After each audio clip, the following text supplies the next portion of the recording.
कि चिराग पासवान लोक जनशक्ति पार्टी रामविलास किसके साथ गठबंधन करेगी।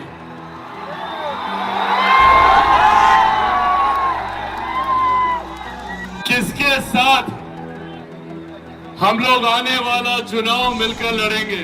कि चिराग पासवान का गठबंधन, चिराग पासवान का तालमेल सिर्फ और सिर्फ आप लोगों के बीच आना हुआ जब आप सब जानते हैं कि देश में झंडा आम चुनाव को लेकर सरगर्मियां एकदम बढ़ी हुई हैं। गठबंधन को लेकर, प्रत्याशियों को लेकर तमाम तरीके की बातें प्रमुखता से सुर्खियां बनी हुई हैं।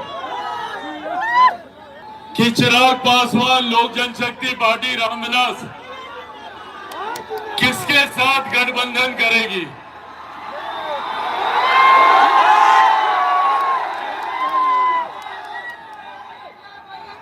किसके साथ हम लोग आने वाला चुनाव मिलकर लड़ेंगे।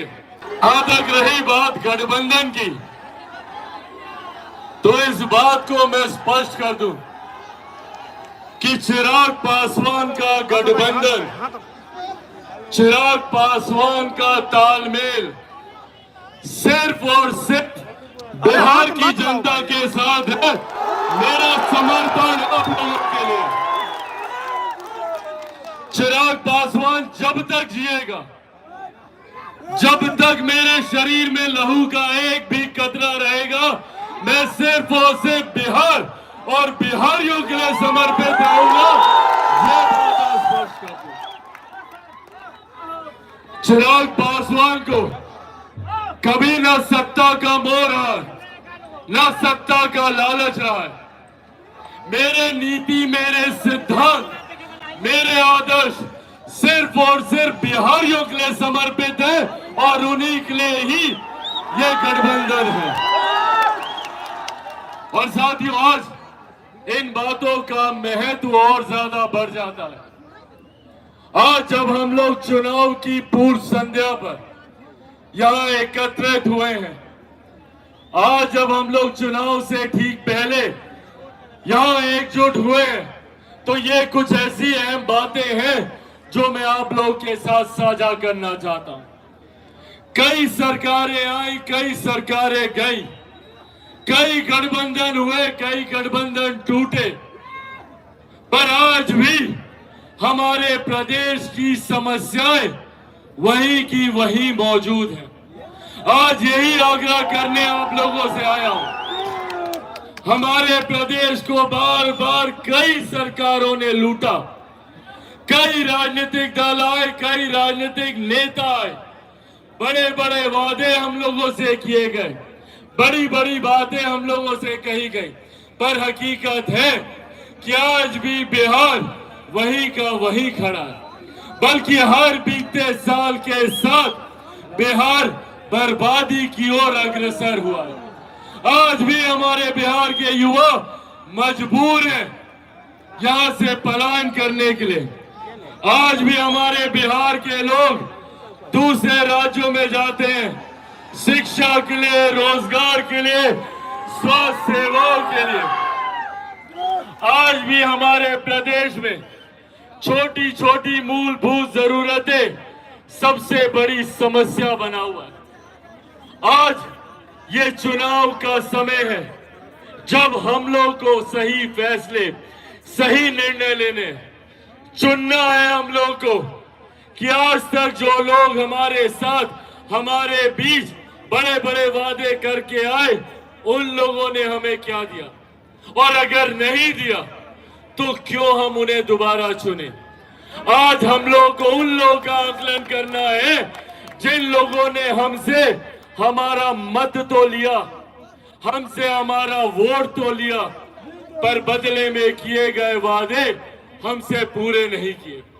आज हम लोगों को ऐसे लोगों को चिन्हित करने की जरूरत है। आज बिहार फर्स्ट और बिहारी फर्स्ट यही लड़ाई लड़ने का काम कर रहा है। जात पात धर्म मजहब से उठकर बिहार के 14 करोड़ लोगों को मुख्य धारा के साथ जोड़ने की ये लड़ाई है। आज भी हमारे लोग जो देश में नहीं दुनिया में जाकर बिहार का नाम रोशन करते हैं। आज बिहारी, मुझे बता दीजिए भैया, कहां पे कमजोर पड़ता है? आज हर क्षेत्र में बिहारी आगे। यहाँ पे मीडिया के हमारे साथी हैं, पूछिए इनके मीडिया हाउसेज में बड़े बड़े पदों पर मौजूद बिहार के लोग हैं। बड़े बड़े बिजनेस हाउसेज में चले जाइए, वहां पे सीईओ सीएफओ वहां पे बिहारी हैं। बड़े बड़े अस्पतालों में चले जाइए, वहां के एचओडी बिहारी हैं। और ये कहने की जरूरत नहीं है कि सबसे ज्यादा आईएएस आईपीएस ऑफिसर बिहारी देता है। दूसरे राज्यों में चले जाइए, बड़े बड़े उद्यमी आपको बिहारी मिलेंगे। तो जब बिहारी इतना आगे है तो मेरा बिहार इतना पीछे कैसे छूट गया, ये सवाल हमें अपने आप से पूछने की जरूरत है। आज देश में, दुनिया में लोग लोकतंत्र की दुहाई देते नहीं थकते। भारत विश्व का सबसे बड़ा लोकतंत्र है। बड़े बड़े देश, अमेरिका जैसे राज्य गर्व करते हैं कि हम लोग सबसे बड़े, सबसे पुराने लोकतंत्र हैं। पर मेरा प्रदेश लोकतंत्र की जननी रहा है। आज इस वैशाली की धरती पर खड़े होकर मुझे गर्व होता है कि अगर देश को और दुनिया को किसी ने लोकतंत्र का मार्ग दिखाया, लोकतंत्र का रास्ता दिखाया, तो वो हमारी वैशाली की धरती है। एक से एक महापुरुषों ने हमारी धरती पर जन्म लिया। एक से एक महापुरुषों ने हमारी धरती पर आके अपने ज्ञान के रास्ते को आगे बढ़ाने का काम किया। जहां एक तरफ गौतम बुद्ध की धरती, भगवान महावीर की धरती, गुरु गोविंद सिंह जी की धरती, मेरी माता सीता की धरती, ये बिहार रहा है। बड़े बड़े जो लोग राजनीति में चाणक्य नीति अपनाने का काम करते हैं, चाणक्य की धरती रहा है। यहाँ पे गणित में शून्य का आविष्कार करने वाले आर्यभट्टा की धरती, ये हमारा प्रदेश रहा है। तो जब हमारा प्रदेश इतना आगे रहा, इतना गौरवशाली हमारे राज्य का इतिहास रहा, बगल में नालंदा है, नालंदा यूनिवर्सिटी का जिक्र हम लोग सदियों से सुनते आए। जब देश तो क्या, दुनिया में भी किसी ने शिक्षा के महत्व को नहीं समझा था, तब से हम लोग नालंदा यूनिवर्सिटी की चर्चा करते हैं। जब अलग अलग देशों के राष्ट्रीय अध्यक्ष आते और मां महिम राष्ट्रपति उनके स्वागत में भोज देती हैं, तो उस कार्यक्रम में एक बड़ी तस्वीर नालंदा यूनिवर्सिटी की लगाई जाती है। ये हमारे प्रदेश की पहचान है। पर आज यही प्रदेश विभिन्न प्रकार की समस्याओं से जूझ रहा है। और ये जिम्मेदारी अब हम सब पर आती है।